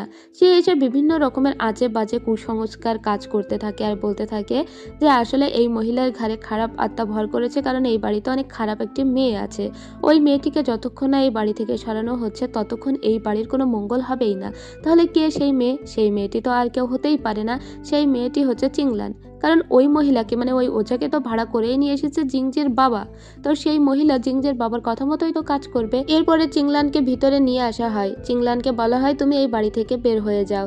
এবার সেন এটা কোনোভাবেই মানতে পারে না। সেন বলে এইসব কুসংস্কার আমি বিশ্বাস করি না, এগুলো পুরোপুরি ননসেন্স। ঠিক তখন চিংলান বলে আপনি আমার লাইফে ইন্টারফেয়ার করবেন না। সেনকে একপাশে সরিয়ে দিয়ে ও ঘুরে দাঁড়ায় আর ওই শামানকে বলে ঠিক আছে, আমি যেহেতু অপয়া, আমি খুব খারাপ, তাহলে কি করলে প্রমাণ হবে যে আমি ইনোসেন্ট? ওই মহিলা তখন বলে আগামীকাল সকাল থেকে যদি তুমি মাথার উপরে একটা গামলা নিয়ে রোদ্রে হেঁটে বেড়াতে পারো এবং যদি কোনোভাবে বৃষ্টি হয় আর সেই বৃষ্টির পানিতে তোমার গামলাটা পূর্ণ হয়ে যায়, তবে প্রমাণ হয়ে যাবে যে তুমি ইনোসেন্ট এবং তুমি সতী সাবিত্রী নারী। তো পরদিন থেকে ও শুরু করে এই হাঁটা। কিন্তু রাস্তায় প্রচুর রোদ ছিল, বৃষ্টি হবে এরকম কোনো লক্ষণই ছিল না। রাস্তার মানুষজন সব অবাক হয়ে বলে ও এভাবে হেঁটে যাচ্ছে, বৃষ্টির তো হওয়ার নামগন্ধ নেই। কিন্তু রোদে ওর খুব কষ্ট হচ্ছিল বিধায় সেন এমন একটা ব্যবস্থা করে রাস্তার চারপাশে কালো কাপড় টানিয়ে দেয় ও, যাতে অনেক বেশি কষ্ট না হয়ে যায় চিংলানের। চিংলানকে যে ও স্পষ্টভাবে ভালোবেসে ফেলেছে সেটা স্পষ্টই বোঝা যাচ্ছিল। কিন্তু সেনের এহেন কাজকর্ম দেখে ওর সঙ্গে দেখা করতে আসে মিস্টার শিয়া মানে জিংজের বাবা, আর বলেও যায় যে তুমি নিশ্চয়ই লোকের স্ত্রীর প্রেমে পড়েছো, কিন্তু এতে ওর কিছুই যায় আসে না। সন্ধ্যা হতে না হতেই চরম বৃষ্টি হতে শুরু করে, আর সেই বৃষ্টির ভিতরে দাঁড়িয়ে থাকে গামলাটা নিয়ে চিংলান। এরপরে গামলাটা যখন ভরে যায় তখন ওর সামনে আসে সেন আর বলে, এখনো কেন তুমি এখানে বসে আছো, এসব কেন করছো? ও তখনও গামলাটা মাথার উপরে নিয়ে বলে, আমাকে আমার কাজ শেষ করতে দাও। তো ওর উপরে তখন ছাতা ধরে দাঁড়িয়েই থাকে সেন। কিছুক্ষণ পরেই ওর স্বামী শিয়ান এখানে আসে আর বলে, তুমি আর এগুলো করো না, এসব করে কোনো কিছু হবে না আলটিমেটলি। ও তখন ওকে বলে, তাই নাকি, এতক্ষণ কোথায় ছিলে তুমি? এরপরে ওর গামলার পানি দিয়ে যখন ও একটা স্টোনে ছুঁড়ে মারে তখন অলৌকিক কিছু লেখা এর দ্বারা প্রমাণিত হয়ে যায় যে ও খুবই ইনোসেন্ট। যাই হোক, এরপরে ওকে ঘরের ভিতরে নিয়ে আসা হয় আর ওকে সবসময় তসকাতির করার জন্য দুইজন তো ছিলই, এক ওর স্বামী আর একজন এই সেন। দুজনে মিলে ওকে অনেক আদর আপ্যায়ন করতে লাগে। এদিকে সেই সামানকে দেখানো হয়, সেই সামান তো খুবই রেগে গিয়েছে। যাই হোক, সামানের সামনে আবারও এসে দাঁড়ায় চিংলান আর বলে, আপনি যা বলেছিলেন আমি তা করেছি এবং আমি যে একেবারেই ইনোসেন্ট সেটা প্রমাণও হয়ে গিয়েছে। এখনো কি আপনার কোনো কিছু বলার আছে নাকি? এবার ওই সামান বলে যে তোর মেয়ে জিনকে এদের কাছে দিয়ে দে, কারণ তুই জিনকে কখনোই ভালো রাখতে পারবি না, কারণ তোর আলাদা করে কোনো পরিচয় নেই। সেন তখন বলে, মানে তার মায়ের কাছেই তো জিন সব থেকে বেশি ভালো থাকবে। ওই সামান তখন বলে, জিনের আসলে কপালটা এরকম যে ওকে এমন কেউ অ্যাডাপ্ট করতে হবে যে এই পরিবারের কেউ নয়, তেমন কেউ যদি ওকে অ্যাডাপ্ট করে তবেই ও ভালো থাকবে। সেন তখনই বলে, আচ্ছা ঠিক আছে, তাহলে আমিই জিনকে অ্যাডাপ্ট করব যদি ওর মা চাই। আসলে সামান এটা বোঝাতে চেয়েছিল যে জিংজির কাছে যদি একে দিয়ে দেওয়া হয়, মানে জিনকে দিয়ে দেওয়া হয়, তাহলে ওরা তো মেয়েটাকে পেয়ে যাবে। আর এইসব বিভিন্ন ছলাকলা করে জিংজির কাছে মেয়েটাকে ওরা অর্পণ করতে চেয়েছিল। মাঝখান থেকে সেন এসে বলে দিল যে সেই জিনকে অ্যাডাপ্ট করবে, তাই সেই জিনকে অ্যাডাপ্ট করে আর খুব খুশি খুশি মনে চিংলান জিনকে দিয়ে দেয় সেনের হাতে। এবার এখন থেকে জিনের ফস্টার ফাদার হলো সেন। আর এতে খুবই রেগে গিয়েছিল শিয়া। শিয়া তার একজন গার্ডকে বলে, এবার আমাদের অন্যভাবে দেখতে হবে, চিংলানকে সরাতে হবে এবং মারতে হবে সেনকেও। এর পরের দিন আমরা দেখি জিনের সঙ্গে দেখা করতে ওর বাবা শিয়ান এসেছিল। শিয়ান ওর জন্য কিছু পিঠা নিয়ে এসেছে, কারণ আজকে একটা ল্যান্টন ফেস্টিভ্যাল আছে। তবে এই পিঠাগুলো পছন্দ করে না, ও একটা মূলত মাছের ল্যান্টন চায়। তবে ওর বাবা সেটা ওকে কিনে না দিয়েই চলে যায়। যে ল্যান্টনওয়ালা এই পথ দিয়ে যাচ্ছিল ওই ল্যান্টনওয়ালার পিছু পিছুই তাই ও হাঁটতে হাঁটতে চলে যায়, কারণ ও বাচ্চা মেয়ে। প্রতিমধ্যেই দেখা হয়ে যায় ওই সেনের সঙ্গে। সেন ওকে বলে, তুমি ওই খেলনাটা চাও, আমি তোমাকে কিনে দেবো। ওটা কিনে দিয়ে ওকে বাজারের মধ্যে নিয়ে হাঁটতে লাগে আর বলে, তোমার মায়ের কাছে নিয়ে যাই চলো তোমাকে। ও তো মায়ের কাছে এখন যেতে চাইছিল না, তার সত্ত্বেও ওকে জোর করে মায়ের কাছে এজন্য নিয়ে এসেছে যাতে এই অজুহাতে একটু ওর মায়ের সঙ্গেও কথা বলতে পারে, কারণ ওর মাকে তো স্পষ্টভাবেই এখন সে অনেক ভালোবাসে। এরপরে ওরা তিনজন মিলে একটা জায়গায় বসে খাচ্ছিল। তো জায়গার পাশ দিয়ে আরও কিছু খেলনা নিয়ে একটা লোক যাচ্ছিল। জিন সেগুলোর দিকে তাকিয়ে থাকলে ওর বাবা ওকে বলে, তুমি আমাকে বাবা বলে ডাকো, তাহলে ওগুলো তোমাকে কিনে দেবো। কিন্তু জিন বলে, আমার তো বাবা আছেই, তোমাকে কেন বাবা বলে ডাকবো? এরপরে সেন বলে, ঠিক আছে। এরপরে সেন ওকে দোকান ধরে খেলনা কিনে দেয় আর ওরা একসঙ্গে একটা নৌকাতেও চড়ে। এবার সারা দিন মজা করে রাত্রেবেলা বাড়িতে ফিরে আসে। সময়টা ওদের একটু সুন্দরই কাটছিল। সেনের লাইফে তো কেউ নেই। সেনের মনে হচ্ছিল জীবনে ও কাউকে একটা পেয়েছে যাকে ও ভালো রাখতে চায়। এরপরে ও আরও একটা কেস ইনভেস্টিগেট করতে বেরিয়ে পড়ে এবং এই কেসটা ইনভেস্টিগেশন করতে করতে ও একটা বাড়িতে এসে পৌঁছায়। মূলত এই কেসের সাথে ওর মায়ের হত্যাকাণ্ড কেসটাও জড়িত, এজন্য এই কেসটাও ইনভেস্টিগেট করছিল। এখানে এসে ও দেয়ালে একটা লেখা দেখতে পায়, যেখানে লেখা ছিল, সাং ফ্যামিলি সম্পূর্ণভাবে ইনোসেন্ট। এই লেখাটা দেখার পরে ওর প্রতিক্রিয়াটাই চেঞ্জ হয়ে যায় এবং ও বলে, পেয়েছি এবার, এটা বলে ওখান থেকে চলে আসে। এদিকে শিয়ানকে দেখতে পাই। শিয়ান এসেছিল দেখা করতে সেনের সঙ্গে আর বলে, তোমাকে একটা জায়গায় নিয়ে যাব। এটা বলে ওকে একটা ব্রোথেলে নিয়ে আসে। এইসব জায়গায় খুব একটা কিন্তু সেন আসতো না, ওকে জোর করে শিয়ান নিয়ে এসেছে আর বলে, তুমি যেহেতু এখনো অবিবাহিত তাই তোমার জন্য আমি মেয়ে ঠিক করেছি, তুমি এখান থেকে যে কাউকে নিতে পারো। মানে এখানে তো অনেক নর্তকীরা ছিল, এখানে একটা নতুন মেয়ে এসেছে যার মাত্র 16 বছর বয়স। সেই মেয়েটিকেও নিয়ে আসা হয় ওর সামনে। সেন তখন বলে, এইটুকু মেয়ে কেন এই কাজে এসেছো? মেয়েটি তখন বলে, হুজুর আপনি আমাকে বাঁচান, আমার পরিবার জোর করে আমাকে এখানে বিক্রি করে দিয়েছে, আমি এখানে আসতে চাইনি। এবার সেনের খুব খারাপ লাগে ওই মেয়েটির জন্য। এদিকে আমরা সেই ট্যাটুওয়ালা একটা ব্যক্তিকে দেখতে পাই, মানে যে ট্যাটু মার্কের পিছনেই মূলত ছুটছে সেন। এরকম একটা ব্যক্তির সঙ্গে হুট করে রাস্তায় দেখা হয়ে গিয়েছিল চিংলানের। চিংলান মনে মনে বলে, সেন তো এদেরকেই খুঁজছে এবং এরাও সেনকে মারতে চাইছে। তাই ও সেনের সঙ্গে দেখা করতে সেনের বাড়িতে চলে যায়, কিন্তু ওখানে গিয়ে সেনকে পায় না, কারণ সেন তো এদিকে ব্রথেলে বিজি ওই মেয়েটিকে এখান থেকে ছাড়িয়ে নেবার জন্য। এজন্য ওকে একটু বেশি টাইম দিতে হচ্ছিল এখানে। ঠিক তখনই আমরা দেখতে পাই শিয়ান সেনকে বলে, তুমি ওই একটা মেয়েকেও কেন পছন্দ করলে না? ওখানে তো অনেকগুলো মেয়ে ছিল, তুমি মনে হয় তাহলে ম্যারিড মেয়েদের বেশি পছন্দ করো তাই না? এজন্যই মনে হয় আমার স্ত্রীকেও তোমার অনেক ভালো লাগে। সেন তখন বলে, তুমি ভুল বললে, শুধুমাত্র তোমার স্ত্রীকেই আমি পছন্দ করি, কারণ আমার খারাপ লাগে তোমার মতো একটা মানুষকে সে কিভাবে পছন্দ করলো এটা ভেবে। যাই হোক, এরপরে ওদেরকে বাড়িতে ডেকে পাঠানো হয়, কারণ ওদের কাছে একটা চিঠি এসেছে। সেই চিঠিতে লিখে রাখা হয়েছে, যদি চিংলানকে বাঁচাতে চাও তাহলে 5,000 সিলভার নিয়ে এই ঠিকানায় আমাদের সঙ্গে দেখা করো। এবং এটা শিয়ানের উদ্দেশ্যেই লেখা হয়েছে। শিয়ান ওর দাদিকে বলে, আমি আমার স্ত্রীকে এখনই বাঁচাতে যাব, আগে ওর সাথে অনেক অন্যায় করেছি, কিন্তু ইয়ে তো গিয়ে কোনো কিছুই করতে পারবে না, সেটা সেন ভালোভাবেই বুঝতে পারছিল। তাই সেন শিয়ানকে অজ্ঞান করে দিয়ে বলে, আমি শিয়ানের পরিচয়টা নিয়ে ওখানে যাব, কারণ তারা তো আর শিয়ানকে চেনে না। যাই হোক, পরের দিন ও টাকা পয়সা নিয়ে সোজা এদের সঙ্গে দেখা করতে আসে। আমরা এখানে কিন্তু ওই যে মুখে কাটাওয়ালা লোকটিকেও দেখতে পাই। ও মূলত এই অর্গানাইজেশনের হয়েই কাজ করে। এখানে আমরা দেখতে পাই যে সেন যখন শিয়ান সেজে এসেছে, ওরাও একে শিয়ানই বিশ্বাস করে নিয়েছে।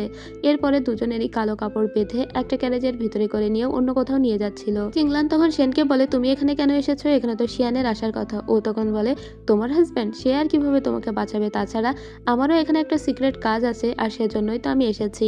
আমি আমার গার্ডকে বলেই এসেছি, সমস্ত রকম প্রস্তুতি নিয়ে এসেছি, তোমার ভয় পাওয়ার কোনো কারণ নেই। তুমি শুধু এখন আমার সঙ্গে একটু স্বামী স্ত্রীর অভিনয় করবে, এছাড়া আর কিছুই নয়। চিংলান তখন বলে, তাহলে তো আপনাকে আর সেন বলে ডাকা যাবে না, আপনাকে শিয়ান বলে ডাকতে হবে, কারণ আমি যদি সেন বলে ডাকি ওরা তো বুঝতে পারবে। সেন তখন বলে, না না, শিয়ান বললে হয়তো সবসময় আমি তোমার ডাক নাও শুনতে পারি, তুমি বরং আমাকে মাই লাভ বলে ডাকতে পারো। এই কথা শুনে অবাক হয়ে যায় চিংলান, আর বলে, কি মাই লাভ বলে কেন তোমাকে ডাকবো? ঠিক তখনই ওদের ক্যারেজ একটু ধাক্কা লাগে আর ওদের দুজনের হাত এক জায়গায় হয়ে যায়। সেন সেই মুহূর্তে চিংলানের হাত জোর করে চেপে ধরে আর বলে, হাতটা ছেড়ে দিও না, কারণ এখন আমাদের অভিনয় করতে হবে। এরপরে চিংলান বলে, আমাদের এই মুহূর্তে একটা চা বাগানের ভিতর দিয়ে নিয়ে যাওয়া হচ্ছে, তুমি কি গন্ধ পাচ্ছ? আমি তো খুব ভালোভাবেই গন্ধ পাচ্ছি। যাই হোক, এরপরে ওদেরকে আরও একটা ডেরায় নিয়ে যাওয়া হয়, যেখানেই মূলত ওদেরকে রাখা হবে। এখানে আমরা সেই সামানকে দেখতে পাই যে মূলত শিয়ার হয়ে কাজ করে, মানে জিংজির বাবার হয়ে কাজ করে। তো এখানে যে সেনকে দেখা মাত্রই বলে, আরে এটা তো শিয়ান নয়, এটা তো সেন। এবার ওর সাথে থাকা, মানে সামানের সাথে থাকা লোকটি বলে, সত্যি বলছেন আপনি? তখন সামান বলে, হ্যাঁ, ওদের বাড়িতে আমি গিয়েছিলাম, আমি খুব ভালো করেই চিনি। এই লোকটি তখন বলে, ওকেই তো দীর্ঘদিন ধরে খুঁজছি, এখন দেখি আমাদের কাছে এসে নিজেই ধরা দিয়েছে, কিছুক্ষণ পরে ওকে মেরেই ফেলবো। এরপরে এদের দুজনেরই চোখের বাঁধন খুলে দেওয়া হয় এবং বিষ খাওয়ানোর জন্য এক বাটি বিষ পাঠানো হয় সেনের কাছে। সেনকে জোর করে সেই বিষটা খাইয়ে দেওয়া হয়। সেন কেমন কেমন করতে লাগে। চিংলান তখন অনেক চিন্তিত হয়ে সেনকে বলে, কোনোভাবে কি তোমাকে বাঁচানো যাবে না? তখনই সেন বলে, আমার বুক পকেটে একটা পিল আছে, যেটা আসার সময় আমার গার্ড আমাকে দিয়েছিল, তুমি খুঁজে দেখো সেই পিলটা খুঁজে পাও কিনা। যদি ওটা খুঁজে পাও তাহলে ওটা আমাকে খাইয়ে দাও, ওটা সর্বরোগের ঔষধ। যেহেতু চিংলানের হাত বাঁধা ছিল, ও আর কোনোভাবেই তো বুক পকেটটা ওপেন করতে পারবে না, তাই মুখ দিয়ে সমস্ত কাজ ওকে সারতে হয়। এখানে আমরা সেই সামানকেও দেখতে পাই। সেই সামান এই পাইরেটসদের লিডারকে বলছিল যে ওই সেনকে নিয়ে কি করবে বলে ভাবছো। ওরা তখন বলছিল সেনকে বিষ খাওয়ানো হবে। ঠিক তখনই আমরা ওই যে মুখে কাটাওয়ালা একটা ছেলে ছিল, যে মূলত ভাইয়ের মতো আচরণ করতো চিংলানের সঙ্গে, সে কিছু ওয়াইনের সঙ্গে ঔষধ মিশিয়ে দিয়ে সবাইকে অজ্ঞান করে দেয়। তবে একজন লোক ওই ওয়াইনটা পান না করে ভিতরে এসেছিল চিংলানকে ভোগ করবে বলে, আর এসে সেনকে মারধর করা শুরু করে আর চিংলানের উপর ঝাঁপিয়ে পড়ে। চিংলান খুবই ভয় পেয়ে গিয়েছিল, কিন্তু সেন তখন পিছন থেকে উঠে ওকে অনেক মারধর দিয়ে বাহিরে বের হয়ে যখন আসে, তখন দেখে বাহিরে যত পাইরেট ছিল তারা সবাই এখন অজ্ঞান হয়ে গিয়েছে। তখন এই একজন বাকি থাকা পাইরেটস বলে, এজন্যই তো বলি আমাদের ভিতরেই কোনো একটা মোল আছে, না হলে তোমাকেও তো বিষ দিয়ে মেরে ফেলার কথা ছিল, তুমি তো এখনো ভালোভাবেই জীবিত আছো। এটা বলে ওই লোক নিজেকেই নিজে শেষ করে দেয়। এখন সেনের হাতে তেমন কেউই নেই যার কাছ থেকে সমস্তটা সে জানতে পারবে। যাই হোক, এরপরে যখন ওরা এখান থেকে বাইরে বের হচ্ছিল, তখনই ওই সামান চিংলাংয়ের উদ্দেশ্য করে একটা ওয়েপন ছুঁড়ে মারে, যেটা আর একটু হলেই চিংলানকে বিদ্ধ করে চলে যাচ্ছিল। তবে সেন সেটাকে আটকে দেয় আর তারপরে ওই মহিলাকেই অজ্ঞান করে দেয়। ওই মহিলাকে নিজের সঙ্গে নিয়ে যাওয়ারও চেষ্টা করেছিল, কারণ ওকেই জেরাটা করতে হবে। কিন্তু ওরা এই মুহূর্তে ওখান থেকে পালিয়ে আসে, কারণ যেসব পাইরেটসরা এতক্ষণ অজ্ঞান হয়েছিল তারা সবাই জ্ঞান ফিরে পেতে শুরু করেছে। কিছুক্ষণ পরের দৃশ্য দেখতে পাই, এরা পালাতে পালাতে একটা জঙ্গলের ভিতরে চলে এসেছিল আর একটা নৌকার ভিতরে আশ্রয় নিয়েছে। আর এই নৌকাটা ভীষণই সুন্দর ছিল, মনে হচ্ছিল ওরা যেন কোনো একটা ফুলের বাগানে হানিমুনে এসেছে। চারিদিকে পদ্ম ফুল ফুটেছিল। এখানে ওরা বেশ অকওয়ার্ড সিচুয়েশনে পড়ে গিয়েছিল দুইজন। কিন্তু যখন সমস্ত আততায়ীরা এখান থেকে চলে যায় এবং সেনের ঘুম চলে এসেছিল, ঠিক তখনই সেনের দিকে অনেকক্ষণ ধরে তাকিয়ে থাকে চিংলান আর মনে মনে বলে, এটাই সুযোগ, 2 দিন ধরে গোসল করি না, এখন একটু গোসলটা করে নিই। এরপরে ও নিজের জামা কাপড় খুলে পদ্মপাতা দিয়ে গোসল করতে লাগে, কিন্তু ও তো জানতোই না যে ওর পিছনে বসে থাকা সেন আসলে ঘুমায়নি, সেন জেগেই ছিল এবং সেন জেগে জেগেই ওকে নিয়ে স্বপ্ন দেখছিল, যেন ওর সামনে কোনো একটা অপ্সরী বসে আছে। যাই হোক, এসব স্বপ্ন টপ্ন তো অনেক হলো। এরপরে ওর ঘুম ভেঙে যায় আর ও দেখেও একটা জঙ্গলের ভিতরে বসে আছে, কিন্তু এই জঙ্গলের আশেপাশে কোথাও চিংলান নেই। এবার ওর একটু ভয় লাগতে শুরু করে যে তাহলে চিংলান কোথায় গেল। আসলে চিংলানকে ওই পাইরেটসরা তাড়া করেছে আর চিংলান একা একাই দৌড়াচ্ছে এবং ও সেনকে একটু আলাদা রেখেছে। তবে এই মুহূর্তে ওকে বাঁচানোর মতো এই ভাই ছাড়া কেউই ছিল না। এই ভাই যদিও ওই জলদস্যুদের হয়েও কাজ করে, কিন্তু এখন যেহেতু বোন বিপদে পড়েছে তাই ও নিজে হেল্প করছিল। তার ভিতরেও সেন এখানে চলে আসে। ওরা কোনো রকমে পালিয়ে একটা ঘরের ভিতরে চলে আসে আর এখানে এসে চিংলান এটা জানতে পারে এই ছেলেটি আর কেউই নয়, ছোটবেলায় হারিয়ে যাওয়া তারই ছোট ভাই। তাদের পুরো পরিবারকেই তো মৃত্যুদণ্ড দেওয়া হয়েছিল, কিন্তু তার এই ভাই কোনো রকমে বেঁচে গিয়েছিল আর সেজন্য তাকেও বাঁচিয়ে রাখা হয়েছিল যদি কোনোদিন সে তার ভাইয়ের সাথে যোগাযোগ করে। এই কারণে এজন্য এই 2 ভাই বোন কোনো রকমে বেঁচে গিয়েছে, কিন্তু জলদস্যুরা এখনো পর্যন্ত ওদেরকে তাড়া করছিল। আর এখানে চিংলাং যখন জানতেই পেরেছে এটা ওর ভাই, চিংলাং অনেক কাঁদছিল, কিন্তু ওর ভাই নিজের বোনকে বাঁচাতে গিয়ে নিজের জীবনটাই দিয়ে দেয়। আর যখন ওর ভাই মরে যাচ্ছিল ওই দস্যুদের হাতে, তখন বারবার বোন আর বোনের মেয়ের কথা মনে পড়ছিল। আসলে মামারা ভাগ্নিদের অনেক বেশি যত্ন করে, সেটা ড্রামাতেও দেখেছি আর বাস্তবেও দেখেছি। এরপরে কোনো মতে সেন এখানে চলে আসে আর অজ্ঞান করে দেয় চিংলানকে, আর চিংলানকে এখান থেকে নিয়ে চলে যায়, কারণ এখানে থাকলে জায়গাটা একদমই সেফ হবে না। ওখান থেকে ওর ভাইয়ের লাশটাও নিয়ে আসা হয়েছিল। একটা জঙ্গলের ভিতরে পাতার ভিতরে তার ভাইয়ের লাশটা লুকিয়ে রাখা হয়েছিল। চিংলান খুবই কাঁদছিল আর ওর ভাইয়ের সঙ্গে কাটানো সমস্ত স্মৃতিগুলো যাপন করছিল আর বলছিল যদি আর একটু আগে জানতে পারতাম ও আমার হারানো ছোট ভাই, তাহলে হয়তো কষ্টটা আমার কম হতো। এরপরে ওরা একটা বাড়িতে চলে আসে, যে বাড়িতে চিংলানকে নিয়ে এসেছিল সেন ওকে বলে কিছুদিনের জন্য এখানেই থাকতে, না হলে বাইরে ওর অনেক বিপদ। তবে সেনও যেহেতু অনেক বেশি ইনজুর্ড হয়ে গিয়েছে তাই ওর অনেক জ্বর টর চলে এসেছিল। তবে সেন এখান থেকে কোনোভাবেই যেতে দিতে চাইছিল না চিংলানকে, আর সেজন্য ওর সামনে একটু বেশি বেশি এরকম অভিনয় করছিল যে আমি অনেক বেশি অসুস্থ, তুমি এখানে থেকে যাও। এরপরে সেনকে চিংলান বলে আমি তোমাকে আমার সমস্ত সত্যি কথা জানাবো যে আমি কে, তবে বিনিময়ে তোমাকেও বলতে হবে যে তুমি কে, না হলে আমি আমার কোনো কথাই তোমাকে বলবো না। সেন তখন বলে ঠিক আছে, তুমি যদি বলো যে তুমি কে তাহলে আমিও বলবো আমি কে, আর যদি মনে হয় তোমার সঙ্গে কাজ করা যাবে তাহলে আমি তোমার সঙ্গে কাজ করব। চিংলান বলে তার ফ্যামিলির নেম হলো সাংকুই। সাংকুই হলো তার বাবা ছিল দুতিং স্টেশনের ম্যানেজার। তাদের খুবই সুন্দর একটা ফ্যামিলি ছিল। তবে একদিন তাদের ওই স্টেশনে একটা প্রিন্সেস এসেছিল, যে প্রিন্সেস তখন গর্ভবতী ছিল এবং ইয়ং লর্ডের জন্ম দিতে চলেছিল। সেই প্রিন্সেসের সঙ্গে আমাদের দেখা হয়েছিল, কিন্তু তার পরদিনই নাকি ওই প্রিন্সেস মারা গিয়েছিল আর সেজন্য আমার বাবাকে দায়ী করা হয়েছিল। আমার পুরো পরিবারকে মেরে ফেলা হয়েছিল। কোনো মতে আমরা 2 ভাই বোন কীভাবে বেঁচে গিয়েছি জানি না, তবে এর পিছনে অন্য কেউ দায়ী, কারণ আমার বাবা কখনোই সেই প্রিন্সেসকে হত্যা করেনি। এর পিছনে তো এই লোকটাই দায়ী, যা আমরা আরও পরে হয়তো বা জানবো, কারণ এই লোকটাই হলো সব কিছুর মাস্টার মাইন্ড। সেই জলদস্যুদের পাঠিয়েছিল খুন করতে চিংলানকে। তবে এখন যেহেতু তার কোনো কিছুই উদ্দেশ্য সফল হলো না, তাই সে অন্য পথে চিংলানকে হত্যা করার কথা ভাবছে। চিংলান এবার সেনকে জিজ্ঞেস করে যে তোমার আসল পরিচয় কি সেটা আমাকে জানাও, কিন্তু সেন এই মুহূর্তে বলে তুমি তো জানোই আমি গভর্নর জেনারেল।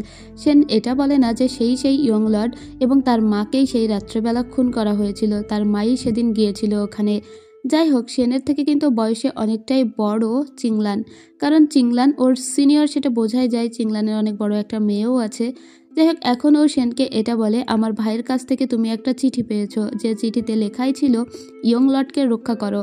এর মানে হচ্ছে আমি ইয়ং লর্ডকে রক্ষা করতে চাই, তবে আমি তো ইয়ং লর্ডকে সেটা চিনি পর্যন্ত না। তুমি যেহেতু রাজার দরবারে কাজ করো তাই তুমি নিশ্চয়ই ইয়ং লর্ডকে চেনো, আমি কিন্তু তাকে হেল্প করতে চাই। তখন সেন বলে তুমি আমাকে নির্দ্বিধায় বিশ্বাস করতে পারো, কারণ আমি এই ইয়ং লর্ডের কোনো ক্ষতি চাই না। তবে সে এটা বললো না যে সে নিজেই ইয়ং লর্ড, যাকেই বাঁচাতে চাইছে চিংলান। যাই হোক, এরপর থেকে সেন আরও বেশি লুতুপুতু করতে থাকে আর বলতে থাকে যে সে অনেক বেশি ইনজোর্ড, তার শরীরে মলম লাগিয়ে দেওয়ার পর্যন্ত লোক নেই। তখন চিংলানি ওর অনেক টেক কেয়ার করতে লাগে, ওর সাথে সাথে থাকতে লাগে। আসলে সেন ওকে অনেক বেশি ভালোবেসে ফেলেছে, তবে চিংলান ওকে একটু পাত্তা দিচ্ছে না, কারণ চিংলানের একটা সংসার আছে, চিংলানের স্বামী আছে, তার মেয়ে আছে, আর সেজন্যই সে পাত্তা দিচ্ছে না। ও বলে সেদিন রাত্রেবেলা যে প্রিন্সেস এসেছিল আমরা জানতাম পর্যন্ত না সে একজন প্রিন্সেস, শুধু জানতাম খুব সুন্দরী একটা মহিলা আমাদের বাড়িতে এসেছে যিনি আমাদের সঙ্গে খাওয়া দাওয়াও করেছিলেন। এবার আমাকে বলেছিল যে খুব দ্রুতই সে নাকি একটা সন্তানের জন্ম দিতে চাচ্ছে এবং আমাকে বলেছিল তুমি বলো তো মেয়ে যে আমার ছেলে হবে নাকি মেয়ে হবে। আমি তখন তার পেটের কাছে কান রেখে বলেছিলাম এর মধ্যে মনে হচ্ছে ছেলে আছে, সে কিক মারছে, তাই আমার মনে হচ্ছে আপনার খুব দ্রুতই একটা ছেলে হবে। ওই মহিলা তখন আমাকে বলেছিল আমার যদি ছেলে হয় তাহলে তার কি নাম রাখবো, নামটাও তুমি বলে দাও। আমি তখন একটা কবিতা আবৃত্তি করে তাকে শুনিয়েছিলাম আর বলেছিলাম তার নাম যদি আপনি ইয়ো রোশিং রাখেন তাহলে অনেক সুন্দর লাগবে। এই কথা শুনে প্রিন্সেস সেদিন অনেক বেশি খুশি হয়েছিল। সত্যি বলতে তখনও পর্যন্ত জানতাম না এত বড় একটা মানুষের সঙ্গে আমরা কথা বলছিলাম। এই কথা শোনার সাথে সাথে সেন বলে তার মানে ওই নামটা তোমার দেওয়া, ইয়ং লর্ডের যে নাম সেটা তুমি রেখেছিলে? আমি তো জানতামই না ইয়ং লর্ডের যে নাম সেটা তোমার ঠিক করা। যাক, ইয়ং লর্ড যদি এটা শুনে তাহলে অনেক বেশি খুশি হবে। আসলে সে নিজেই অনেক বেশি খুশি হচ্ছে। চিংলান তখন বলে কেন ওই নাম কি পরে রাখা হয়েছিল? সেন তখন বলে হ্যাঁ, ইয়ং লর্ডের নাম তোমার কথা অনুযায়ী রাখা হয়েছিল, তার নাম ইয়ে রৌসিং। এই কথা শোনার পরে আরো মনটা খারাপ হয়ে যায় চিংলানের। এখন কি ইয়ং লর্ড ভালো আছে? সেন বলে হ্যাঁ সে ভালো আছে, তবে তোমার কি মনে আছে সেই রাত্রের পরে আর কি হয়েছিল? চিংলান তখন বলে না আমার তো আর কোনো কিছু মনে নেই। সেন তখন বলে আমি শুনেছি ইয়ং লর্ডের যখন জন্ম হয় ঠিক তখনই ডেলিভারির টাইমে নাকি তার মা মারা গিয়েছিল। তোমার কি কিছুই মনে পড়ছে না? চিংলান বলে হ্যাঁ মনে পড়ছে, আমরা একসঙ্গে আতশবাজি সেদিন পোড়াতে গিয়েছিলাম, তারপরে আমার আর কিছু মনে নেই। এরপরে চিংলান ওর মেয়ের কথা মনে করে অনেকগুলো খাবার রান্না করে আর সেগুলো এনে দেয় সেনের কাছে আর বলে এগুলো যেন তার মেয়ের কাছে পৌঁছে দেওয়া হয়, কারণ সে তার মেয়েকে দেখতে যেতে পারছে না। সেন তখন বলে তোমার মেয়েকে তোমার কাছে অতি শীঘ্রই আমি নিয়ে এসে দিব, তুমি একদম চিন্তা করবে না, তোমার মেয়ে যেখানেই আছে নিশ্চয়ই ভালো আছে। এরপরে সেন আসে সেই সব ক্রিমিনালদের কাছে যাদেরকে ধরে আনা হয়েছিল। যাই হোক, এরা কেউই প্রথমে সত্যিটা স্বীকার করতে রাজি হয় না, তবে পরে এরা সত্যিটা বলে দেয় যে কে বা কারা এইসব কাজের সঙ্গে জড়িত। সেন জানে কে বা কারা এসব কাজের সঙ্গে জড়িত, তবে সেন এখানে আরও একটা নতুন কথা জানতে পারে আর সেটা হলো লু ফ্যামিলি বিভিন্ন রকমের পাচারের সঙ্গে জড়িত। লু ফ্যামিলি মানে হচ্ছে চিংলানের শ্বশুরবাড়ি। এবার ও সোজা লু ফ্যামিলিতে চলে আসে আর লু ফ্যামিলির একমাত্র মিস্ট্রেসকে সেটা হলো শিয়ানের দাদি। তো শিয়ানের দাদিকেই এসে বলা হয় আমি এটা জানতে পেরেছি যে আপনারা নাকি জলদস্যুদের সাথে বিভিন্ন জিনিসের আদান প্রদান করেন এবং কালোবাজারির সঙ্গেও আপনাদের পরিবারের হাত আছে, সেটা ইনভেস্টিগেট করতেই এখানে এসেছি। শিয়ান প্রথমে অনেক হম্বিতম্বি করলেও পরে ওর দাদি ওকে থামিয়ে দেয় আর বলে সেন যখন এই কেসটা ইনভেস্টিগেট করতে এসেছে তখন আমাদের উচিত তাকে সাহায্য করা। ঠিক আছে, আপনি যেভাবে চান সেভাবেই ইনভেস্টিগেট করুন, আমাদের কোনো সমস্যা নেই। আসলে এর দাদি হলো অনেক বেশি ধুরন্ধর, যা একটু পরে আপনারা দেখতে পাবেন। তো সেন বলে কিন্তু আপনাদের পরিবার যেহেতু একটা ক্রিমিনাল পরিবার তাই এই পরিবারে জিন নামে ছোট্ট মেয়েটা থাকতে পারে বলে আমার মনে হয় না। তার মাকে আমি উদ্ধার করেছি, তাই জিনকে আমি নিজের সঙ্গে নিয়ে যেতে চাই। তাই দাদির কাছ থেকে জিনকে নিয়ে আসে ও। তবে আসার আগে ওই যে শিয়ানের দাদি কিছু একটা খাইয়ে দিয়েছিল জিনকে, যাতে জিন এখানে আসার পরে সাথে সাথে অসুস্থ হয় না, তবে পরবর্তীতে অসুস্থ হয়ে পড়বে। তো শিয়ানও এখানে দেখা করতে আসে চিংলানের সঙ্গে, তবে শিয়ানকে ভিতরে ঢুকতে দেওয়া হয় না। আর চিংলানও জানতে পারে না যে তার স্বামী তার সঙ্গে দেখা করতে এসেছিল, কারণ গেট থেকেই তার স্বামীকে বাইরে বের করে দেওয়া হয়েছিল। এদিকে সেনের সঙ্গে কিন্তু সুন্দর সময় কাটছিল চিংলানের, যদিও চিংলান ওকে ভালোবাসা দিচ্ছিল না, কিন্তু তারপরেও ওর প্রতি যে দুর্বল সেটা প্রকাশ করছিল। একদিন জিন ঘুম থেকে উঠছিল না আর তখনই ওরা জানতে পারে যে জিন ভয়ানকভাবে অসুস্থ হয়ে পড়েছে। আর জিনের শরীরে এমন একটা বিষ আছে যে বিষটা ডিটক্সিফাই করা অনেক কঠিন, সহজে এটাকে ডিটক্সিফাই করা যাবে না। ওরা হুট করেই অনেক বেশি চিন্তায় পড়ে যায় জিনের এরকমটা কেন হলো। ওরা বুঝতে পারে যে আগে থেকে জিনের শরীরে কেউ একটা বিষ দিয়েছে, তবে এটা ডিটক্সিফাই করতে গেলে জোকের রক্ত লাগবে আর জোক তো মানুষের রক্ত খায়। সেন যখন জানতে পারে জোকের রক্ত লাগবে তাই সে নিজেই জোককে রক্ত দান করছিল যাতে জোক ওই রক্তগুলো খায় এবং সেগুলো দিয়ে ডিটক্সিফাই করা যায় জিনকে। কিন্তু তার গার্ড বলে মাস্টার আপনারা এই রক্ত দিয়ে জোককে খাওয়ালে হবে না, তার বাবার রক্ত লাগবে। এবার তখন সেন বলে ঠিক আছে, তাহলে এক্ষুনি গিয়ে খবর দাও শিয়ানকে যেন সে চুপি চুপি এসে জোককে রক্ত দিয়ে যায়, আর এটা কোনোভাবেই যেন জানানো না হয় চিংলানকে। তো চিংলান এটা জানতেও পারে না যে সেন এখানে প্রতিদিন আসতো আর তার মেয়েকে খাওয়ানোর জন্যই মূলত জোককে রক্ত দিত। এদিকে চিংলান মনে করতো যে সেনই রক্ত দিয়ে যাচ্ছে, সেনও রক্ত দিচ্ছে ঠিকই, কিন্তু বেশি রক্তটা দিচ্ছে শিয়ান। তো শিয়ান একদিন অনেক বেশি করে চিংলানের সঙ্গে দেখা করবে বলে অজ্ঞান হওয়ার নাটক করে। চিংলান সেদিন ওকে দেখে বলে, তোমার এই অবস্থা কেন, তোমাকে এত দুর্বল কেন দেখাচ্ছে?